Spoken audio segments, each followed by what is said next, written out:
সময় কতটা পরিবর্তনশীল ভাবতেই অবাক লাগে যে আমি কিনা প্রথমবার বরিশালে এসে কিচ্ছু চিনতাম না, কিচ্ছু জানতাম না। যতটুকু ডিরেকশন পেতাম ফ্রেন্ডদের কাছ থেকে নিতাম, দেন আমি বাকিটা গুগল ম্যাপ আর বড়দের কাছ থেকে টুকটাক হালকা কিছু জিনিস জানতাম, এইটুকুই। আসসালামু আলাইকুম, hello everyone, welcome back to my new video. আশা করি সবাই ভালো আছেন। জুনিয়র রুমমেটদেরকে নিয়ে হঠাৎ করে আজকে বেরিয়ে পড়লাম কিছু কেনাকাটা করার উদ্দেশ্যে, আর ওদেরকে একটু ঘোরাবো তাই।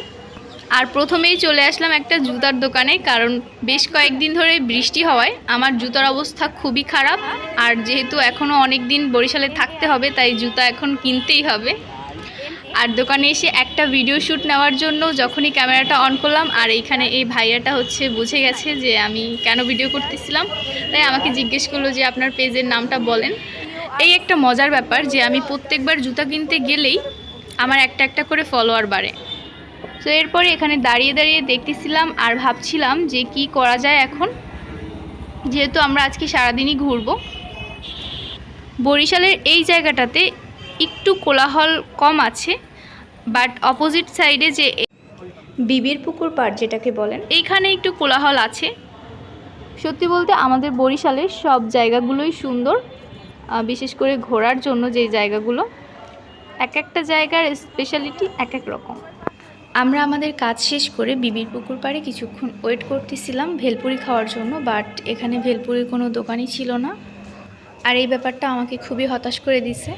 যাই হোক, ফুড লাভার তো, তাই এই ছোটোখাটো বিষয়ে একটু হলেও হতাশ হয়ে যাই, ব্যাপার না। এরপরে একটা আমের দোকান দেখলাম আর সেখান থেকে কিছু আম কিনে নিয়ে গেলাম।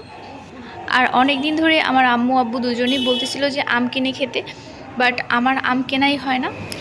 আর ফলমূল কেনার জন্য আমি খুবই অদক্ষ একজন লোক, তাই এইগুলা ভালো বুঝি না। ছোটোবেলা থেকে শুধু পাশে বসে দেখতাম যে আব্বু ফল কিনতেছে, মামা ফল কিনে দিচ্ছে। এরপরে আমাদের যাবতীয় সব কাজ শেষ করে আমরা বাসার দিকে রওনা দিলাম। আর হ্যাঁ, মাঝে একটা হোটেল থেকে আমরা খাবার পার্সেল করে নিয়ে যাচ্ছিলাম, যেটার ভিডিওটা নেওয়া হয়নি। তো আজকে ভিডিওটা এই পর্যন্তই। সবাই ভালো থাকবেন, সুস্থ থাকবেন, আল্লাহ হাফেজ। আর হ্যাঁ, যারা যারা এখনও পর্যন্ত আমার চ্যানেলটাকে সাবস্ক্রাইব করেননি তারা অবশ্যই চ্যানেলটাকে সাবস্ক্রাইব করে দিবেন।